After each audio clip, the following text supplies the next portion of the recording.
దేవుని పరిశుద్ధ నామమునకు మహిమ కలుగునుగాక. యేసుక్రీస్తు వారి నామములో మరొకసారి కూడా ప్రేమాభివందనములను తెలియజేస్తూ ఉన్నాను. ప్రభునందు ప్రియులారా, పరిశుద్ధ లేఖనములలో ద్వితీయోపదేశ కాండము 7వ అధ్యాయము మొదటి 6 వచనములను ధ్యానిస్తూ ఉన్నాము. నీవు స్వాధీనపరుచుకొనబోవు దేశములోనికి నీ దేవుడైన యెహోవా నిన్ను చేర్చి బహుజనములను అనగా సంఖ్యకును బలమునకును నిన్ను మించిన హిత్తీయులు, గిర్గాషీయులు, అమోరీయులు, కనానీయులు, పెర్జీయులు, హివ్వీయులు, యెబూసీయులను 7 జనములను నీ ఎదుట నుండి వెళ్ళగొట్టిన తరువాత, మన అంశం ఏంటంటే 7 జనములను గురించి ధ్యానిస్తూ ఉన్నాం. దానిలో ముందుగా 3 జనములను గురించి పరిశుద్ధ లేఖనముల్లో వాక్య ఆధారములను బట్టి మనము కొన్ని ఆత్మీయ విషయములను వినగలిగాము. మరి ఈ సమయములో కనానీయులను గురించి మనము ఆత్మీయ విషయములను వినుటకు పరిశుద్ధాత్మ దేవుడు మనందరికీ సహాయం చేయనుగాక. దేవుని వాక్యమును వినగా మనలో విశ్వాసం అనేది పెరుగుతుంది. విశ్వాసములో స్థిరపడగలము. దేవుని వాక్యం అనేది మనలను జీవింపజేస్తుంది గనుక దేవుని వాక్యమునకు మనము ముఖ్యత్వమును ఇచ్చిన ఎడల అది మన ఆధ్యాత్మిక జీవితానికి ఆశీర్వాదకరముగాను ప్రయోజనకరముగాను మారుతుంది. నా ప్రియ దేవుని బిడ్డలారా, కనానీయులు అనగా వారికున్న చెడు గుణములేమిటి, లేకుంటే ఆ ప్రజల యొక్క స్వభావాలు ఎలా ఉంటాయి, వారి యొక్క ప్రవర్తన, వారి యొక్క క్రియలు ఎలా ఉంటాయో మనము గమనించగలము. అలాగే మన ఆధ్యాత్మిక జీవితంలో కూడా ఇలాంటి గుణములు ఒకవేళ మనలో ఉన్నప్పుడు వాటిని సరిదిద్దుకుని ప్రభువు సన్నిధిలో క్షమాపణ పొందుకొని మనము వాటి నుండి విడుదల పొంది దేవుని రాజ్యమును స్వతంత్రించుకోవాలి. అలనాడు ఇశ్రాయేలీయులు ఏ విధంగా ఈ కనాను దేశమును స్వాధీనపరుచుకోగలిగారో, అలాగే దేవుని రాజ్యమును స్వాధీనపరుచుకోవడానికి, స్వతంత్రించుకోవడానికి, ఆ రాజ్యములోనికి ప్రవేశించడానికి మనలో ఉన్న చెడు గుణములనేవి తొలగించుకుని ప్రభువు నామమున మనము ప్రతిరోజు ఈ క్రైస్తవ మార్గములో నడిచి వెళుతూ ఉన్నప్పుడు మనకు అంతకంటే ఈ భూమి మీద సంపాదించినది వేరే మరొకటి ఉండదని నేను అనుకుంటూ ఉన్నాను. ఎందుకనగా ప్రతి మానవుడు కూడా ఈ లోకములో ఏదో ఒకటి గొప్ప కార్యాలు చేయాలని ఆశపడుతూ ఉంటాడు. ప్రతి మనిషిలో కూడా ఉన్న ఆలోచన ఏంటంటే ఎలాగైనా ఈ లోకం అంతటిని కూడా సంపాదించుకోవాలి. అనేక విషయములో తాపత్రయపడుతున్నటువంటి వ్యక్తులను మనం చూస్తూ ఉంటాం. కానీ దేవుని వాక్యం ఏమని బోధిస్తూ ఉన్నదో మనము శ్రద్ధగా గమనించినట్లయితే ఈ లోకములో ఉన్న వాటిని అన్నిటినీ మనం విడిచిపెట్టి పరలోక రాజ్యమును స్వతంత్రించుకోవాలి. యేసు ప్రభు వారు కూడా ఈ లోకములో ఉన్నప్పుడు ఆయన చెప్పిన మాట, ఒకడు లోకమంతయు సంపాదించుకొని తన ప్రాణమును పోగొట్టుకుంటే వానికి ఏమి ప్రయోజనం అని చెప్పి యేసు ప్రభు వారు తెలియజేశారు. మరి ఈనాడు క్రైస్తవులమైన మన జీవితాలలో, మన బ్రతుకులలో లోకమంతా మనము సంపాదించుకోవాలని ప్రయాసపడినప్పుడు మనం ప్రాణం పోగొట్టుకుంటే మనకేంటి ప్రయోజనం అనేది గుర్తించాలి. అలనాడు ఈ కనాను దేశములో ఇటువంటి ప్రజలు ఉన్నారు కాబట్టి దేవుడు వారిని వెళ్ళగొట్టి ఇశ్రాయేలీయులకు ఈ దేశాన్ని అప్పగించాడు. అలాగే మన జీవితంలో కూడా చెడు గుణములన్నీ కూడా ప్రభువు తొలగించి తన రాజ్యములో మనలను చేర్చుకోవాలని ఆయన ఆశపడుతూ ఉన్నాడు. కనానీయులు అనగా మొదటిగా ఎదిరించేవారు, కనానీయులు అనగా మొదటిగా ఎదిరించేవారు, రెండవదిగా విధేయత చూపనివారు, మూడవదిగా ద్రోహ మనసు కలిగిన వారు. నా ప్రియులారా, ఈ కనానీయులను గురించి ఇలాగా చెప్పబడుతున్నప్పుడు ఆత్మ సంబంధమైన దేవుని ప్రజలమైన మన జీవితాలలో ఎదిరించే వారముగానో, లేకుంటే అవిధేయత చూపేవారముగానో, లేక ద్రోహము చేసే మనసు కలిగిన వారముగా ఉన్నట్లయితే దేవుని రాజ్యమును మనము స్వతంత్రించుకోలేము. ఏ విధంగా ఈ భూమి మీద మనుషులు ఎదిరించేవారుగా ఉంటున్నారు, లోబడని వారుగా ఉంటున్నారు, ద్రోహము చేయాలనే మనసు ఎలా కలుగుతుందో మనుషుల యొక్క గుణములను బట్టి మనము తెలుసుకోగలుగుతూ ఉంటాం. కొంతమంది సత్యాన్ని ఎదిరిస్తారు, పరిశుద్ధాత్మను ఎదిరిస్తారు.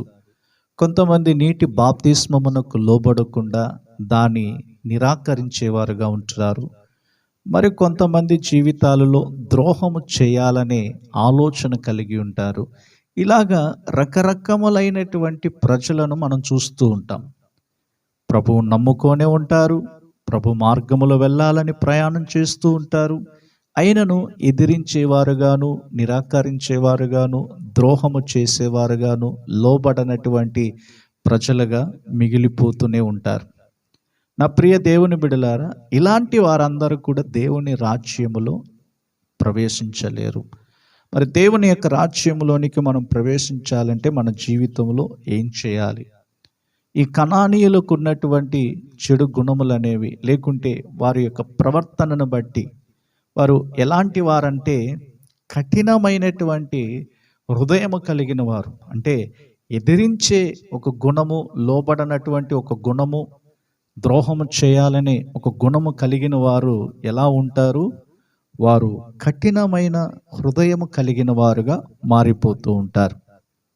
కనుకనే యెహోషువ గ్రంథములో మనము గమనించినప్పుడు, యెహోషువ గ్రంథము 17వ అధ్యాయము 17వ వచనములో 18వ వచనములో, అప్పుడు యెహోషువ యోసేపు పుత్రులైన ఎఫ్రాయిమీయులను మనాషీయులను చూచి, మీరు ఒక విస్తార జనము, మీకు అధిక బలము కలదు, మీకు ఒక్క వంతు చీటియే కాదు, ఆ కొండ మీదే అది అరణ్యము గనుక మీరు దానిని నరుకుడి, అప్పుడు ఆ ప్రదేశం మీదగును, కనానీయులకు ఇనుప రథములుండినను, వారు బలవంతులై ఉండినను, మీరు వారి దేశమును స్వాధీనపరుచుకొనగలరెనను. అప్రియులారా, ఇక్కడ యోసేపు యొక్క కుమారులకు ఈ కనానీయుల దేశమును వారు స్వాధీనపరుచుకునేవారుగా ఉంటున్నారు. మరి ఈ కనానీయులకు ఉన్నటువంటి స్వభావములలో వారు ఇనుప రథములు కలిగిన వారుగాను, బలవంతులైన వారుగా ఉన్నారు.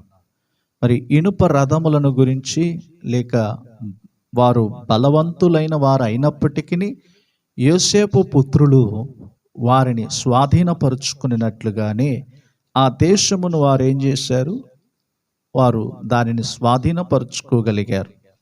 అలాగే మన ఆధ్యాత్మిక జీవితాలలో కూడా ఇనుప రథములు, లేకుంటే బలవంతులైన ఈ మనుషులకున్న ఏదైతే కలిగి ఉన్నారో, అలాగే మనలో కూడా కఠినమైన హృదయం కలిగిన వారు, మనలో మూర్ఖమైనటువంటి ప్రవర్తన కలిగిన వారు, ఎదిరించేవారు, దేవుని మాటకు లోబడరు, సత్యమునకు లోబడరు, ఉపదేశమునకు లోబడరు, పలు విధాలుగా తమ కార్యములన్నిటిని కూడా తామే ఎదిరించేటువంటి ఒక గుంపులో చేరిన ప్రజలను మనం చూస్తూ ఉంటాం. కనుక లూకా సువార్త 7వ అధ్యాయము 30వ వచనములో మనం చూస్తున్నప్పుడు, పరిసయ్యులను ధర్మశాస్త్రోపదేశకులను అతని చేత బాప్తిస్మము పొందక తమ విషయమైన దేవుని సంకల్పమును నిరాకరించిరి. ఇక్కడ యోహాను ఇచ్చుచున్న బాప్తిస్మమును గురించి ధర్మశాస్త్రోపదేశకులు, పరిసయ్యులను వీరి ఇరువురు కూడా తమ విషయమైన దేవుని సంకల్పమును నిరాకరించారంట. మరి ఈ రోజుల్లో సువార్త ప్రతి చోట అందించబడుతున్నప్పటికీ, అనేక ప్రాంతాలలో దేవుని వాక్యములు బోధించబడుతున్నప్పటికీ చాలామంది ఈ నీటి బాప్తిస్మమును గురించి నిరాకరించేవారుగా ఉంటున్నారు. లోబడడం లేదు. లోబడే కార్యములు జనులలో తగ్గిపోతూ ఉన్నది. ఎందుకంటే దేవునికి లోబడినప్పుడు ఆయన చిత్తం అనేది తెలుసుకోగలుగుతూ ఉన్నాము. పరిసయ్యులు, ధర్మశాస్త్రోపదేశకులు తమ విషయమైన దేవుని సంకల్పమును నిరాకరించిరి. నా ప్రియ దేవుని బిడలారా, మన విషయమైన దేవుని యొక్క చిత్తం అనేది మనం నిరాకరించకుండా దానికి లోబడుతూ ఉన్నప్పుడు మన ఆధ్యాత్మిక జీవితము ఆశీర్వాదకరంగా మారుతుంది. నా ప్రియ దేవుని బిడలారా, అపోస్తులుల కార్యములలో 7వ అధ్యాయము 51వ వచనము నుండి 54వ వచనం వరకు గమనించినప్పుడు, ముష్కరులారా, హృదయములను చెవులను దేవుని వాక్యమునకు లోపరచని నొల్లని వారలారా, మీ పితరుల వలె మీరును ఎల్లప్పుడూ పరిశుద్ధాత్మను ఎదిరించుచున్నారు. మీ పితరులు ప్రవక్తలలో ఎవరిని హింసింపకయుండిరి, ఆ నీతిమంతుని రాకను గురించి ముందు తెలిపిన వారిని చంపిరి. అయినను మీరు ఇప్పుడు అప్పగించి హత్య చేసిన వారైతిరి. దేవదూతల ద్వారా నియమింపబడిన ధర్మశాస్త్రమును మీరు పొందితిరి గాని దానిని గైకొనలేదని చెప్పాను. వారి మాటలు విని కోపముతో మండిపడి అతనిని చూచి పండ్లు కొరికిరి అని చెప్పి రాయబడి ఉన్నది. కనుక పరిశుద్ధాత్మను ఎదిరించేటువంటి వారు, ఈ కనానీయులు ఎలాగ ఎదిరించే స్వభావము కలిగి ఉన్నారు, అలాగనే నేడు అనేక మంది క్రైస్తవులలో పరిశుద్ధాత్మను ఎదిరించేవారుగాను, పరిశుద్ధాత్మను దుఃఖపరిచేవారుగాను, పరిశుద్ధాత్మ యొక్క శక్తిని నిరాకరించేవారుగా, నీటి బాప్తిస్మమును గురించిన సత్యమును నిరాకరించేవారు, దేవుడు తమ విషయమైన సంకల్పం అనేది ప్రజలు నిరాకరించుచు భ్రష్ట మనస్సు కలిగినటువంటి వారుగా మారిపోతూ ఉన్నారు. కనుక నా ప్రియ దేవుని బిడలారా, మనలో ఎదిరించే స్వభావం అనేది తొలగించబడి అవిధేయత కలిగిన కార్యములను విడిచిపెట్టి ద్రోహ మనస్సు కలిగిన కార్యముల నుండి మనము దూరముగా వెళ్ళొచ్చు. దేవుని యొక్క చిత్తమును సంపూర్ణముగా నెరవేర్చాలని చెప్పి మన ఆధ్యాత్మిక జీవితంలో ఎల్లప్పుడూ కూడా దేవునికి లోబడే వారముగా ఉండాలి.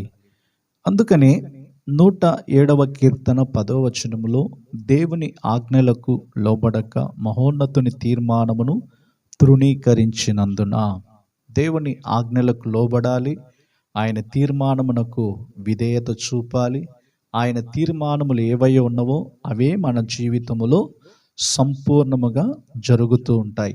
మరి ఒకవేళ ఆ తీర్మానములను, ఆయన ఆజ్ఞలను తృణీకరించి లోబడకుండా ఉండినట్లయితే దేవుని రాజ్యమును మనము స్వతంత్రించుకోలేము.